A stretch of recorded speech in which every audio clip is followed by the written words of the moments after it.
Halo, selamat malam, sahabat Avionik. Selamat malam. Malam ini saya ditemenin Bu Muti. Saya dulu Bu Muti ke kamera. Hai. Iya, gimana kabarnya Bu? Alhamdulillah baik. Ibu Rita sendiri ya. gimana kabarnya? Iya, alhamdulillah baik ya Bu ya. Alhamdulillah. Iya Ibu, mungkin malam ini kita langsung aja ke pembahasan podcast yang akan kita bahas di podcast malam ini ya. Boleh. Untuk temanya udah ada tema? Udah, kita akan membahas tentang skabies ya. Oh gitu, bisa dijelaskan skabies itu apa, terus gimana cara penularannya gitu. Bisa dijelaskan dulu untuk skabies itu apa sih artinya gitu. Oke, kalau untuk skabies itu ya, untuk penyakit skabies atau yang biasa kita sebut dengan kudis ya, kalau Ya. di masyarakat luas itu biasanya disebutnya kudis. Itu tuh sebenarnya sebuah penyakit kulit yang sangat menular ya. Biasanya itu ditularkannya itu dari kutu kasur. Jadi si kutu kasurnya itu masuk ke dalam lapisan kulit luar biasanya gitu. Kalau misalkan nanti si kutu kasurnya itu masuk bersarang di dalam lapisan kulit itu, terus dia bikin terowongan sendiri gitu ya Bunita ya, jadi bertelur di dalam kulit itu gitu. Makanya dia tuh merasakan gatel gitu. Yang bikin gatalnya itu dari kutu itu ya? Iya, biasanya gitu. Sama merah-merah kayak gitu ya Bu ya? Iya, merah-merahnya sih kadang sampai ada yang bernanah gitu biasanya. Kalau misalnya itu udah parah banget kayaknya ya? Udah parah banget ya kalau itu. Untuk penularannya tuh kayak apa Bu misalkan? Sebenarnya sih itu ada dua cara ya penularannya. Ya. Yang pertama itu kontak langsung. Biasanya kontak langsung dengan si penyidam penyakit kulit ini gitu biasanya. Atau dia bisa berhubungan, pelukan atau berjabat tangan, itu juga bisa bikin penularan itu gitu ya. Terus yang kedua itu penularan yang secara tidak langsung, maksudnya dia tuh melalui pakaiannya gitu, nggak sengaja dia pakai kerudungnya, pakai handuknya, pakai bantalnya atau pakai selimutnya, itu tanpa juga dia tahu kalau di situ tuh ada kutu kasur. Iya gitu. Biasanya dua cara itu yang paling banyak penularannya gitu. Kalau misalkan cara mencegahnya tuh seperti apa Bu? Sebenarnya sih cara mencegahnya yang paling harus ya, itu tuh menjaga kebersihan rumah ya, menjaga kebersihan rumah, lingkungan, pokoknya semua lingkungan di sekitar kita dijaga dengan baik gitu ya. Terus semua alatnya itu pakaian, kasur atau barang-barang pribadi yang setidaknya itu dikenai oleh pasien itu dicuci. Kalau misalkan baju, spray yang kayak ya pokoknya celana dalam atau pakaian-pakaian lain itu direndam pakai air panas sampai air panas itu dingin.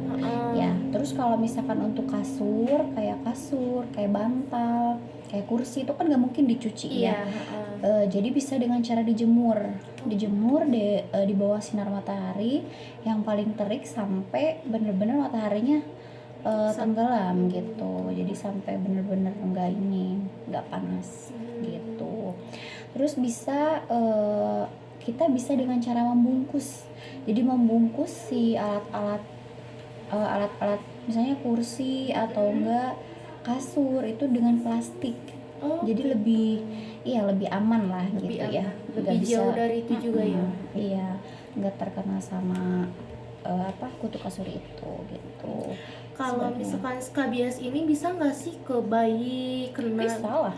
Bisa, jelas dari umur dari bayi juga bisa sampai bisa pokoknya. Sebenarnya sih kutu kasur itu kecil ya, jadi saking kecilnya itu sampai nggak kelihatan sama kita. Tapi kalau misalkan dia udah menyerang ke kulit, ke dalam lapisan kulit luar, jadi dia tuh bikin terowongan sendiri ya kayak yang disebutin tadi gitu. Makanya terus dia tuh bersarang kayak gitu, bikin telur. Biasanya gitu. Terus cara pengobatannya tuh kayak apa Bu? Kalau untuk pengobatannya sih langkah pertama mungkin bisa belanja ya, maksudnya bisa beli obat di apotek terdekat atau enggak di klinik Apionik juga kan ada apoteknya ya. Iya. Ada apoteknya, ada dokternya juga. Mungkin lebih bagusnya sih dikonsulkan langsung ya sama Iya. dokternya biar aman gitu, biar aman, biar nyaman juga. Tapi kalau misalkan urgent banget yang kayak mendesak banget, mungkin bisa lewat pembelanjaan online juga kan bisa di sini ya. Gitu. Jadi Oh iya, lebih buat mudah. teman-teman di podcast barangkali belum tahu ya, kalau di klinik Avionik itu bisa membeli obat tanpa harus ke apotek A24 gitu ya, dengan cara pemesanannya bisa di Halodoc, Shopee, Tokped gitu. Diantar juga ke Gojek bisa gitu ya. Di Gosen juga bisa gitu. Kebetulan untuk klinik Avionik sama A24 itu kita buka 24 jam ya, Bu ya. Iya. Kita Untuk buka dokternya juga 24 24 jam.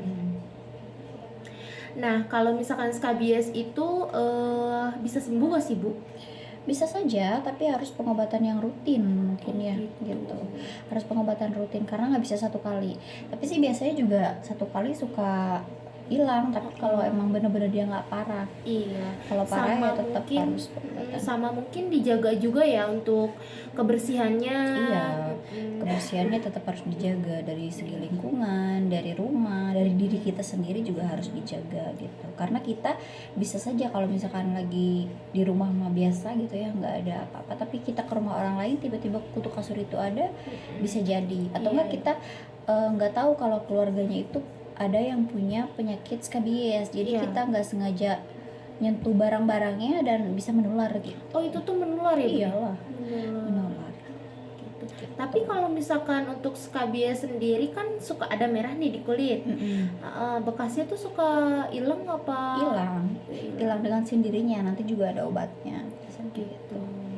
Pokoknya lebih baik konsulkan saja sih sama dokter kalau punya penyakit skabies ini, karena memang sangat serius ya penyakitnya, maksudnya menular gitu.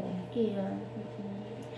Nah, untuk teman-teman di podcast ini jaga kebersihannya ya. Terus pakaiannya, untuk tempat mandi, tempat tidur gitu. Sebelum tidur kalian bersihin dulu lah gitu ya. Minimal dikebut dulu ya, Bu ya. Iya. Si tempat tidurnya, takutnya kan ada tungau atau kutu kasur juga gitu, barangkali. Nah, di baju juga kita tuh kalau nyuci harus bersih, harus ya bersihlah minimal gitu ya, buat ngehindarin dari kutu kasur itu gitu, teman-teman. Ya, mungkin untuk malam ini ada tambahan lagi, Bu Muti? Cukup sih ya, karena informasi cukup. Iya, mungkin sekian dulu ya untuk podcast malam ini. Mungkin dilanjut lagi besok dengan tema yang berbeda ya. Ditunggu aja untuk podcast besok ya. Terima kasih ya Bu Muti sudah Sama-sama, Ibu Nita. menjelaskan tentang skabies untuk malam ini. Saya jadi dapat pembelajaran baru, jadi tahu cara mencegahnya, cara penularannya, sama pengertian skabies itu apa gitu ya. Sama-sama, Iya. Bu Nita. Iya, untuk teman-teman mungkin sekian dulu ya untuk podcast malam ini. Mungkin besok kita lanjut lagi ya. Bu Muti boleh itu penutupan? Mungkin cukup ya Bu Nita ya. Iya. Cukuplah informasi dari saya. Mungkin next kita ketemu lagi ya sama saya sendiri. Ya, sekian ya teman-teman. Assalamualaikum.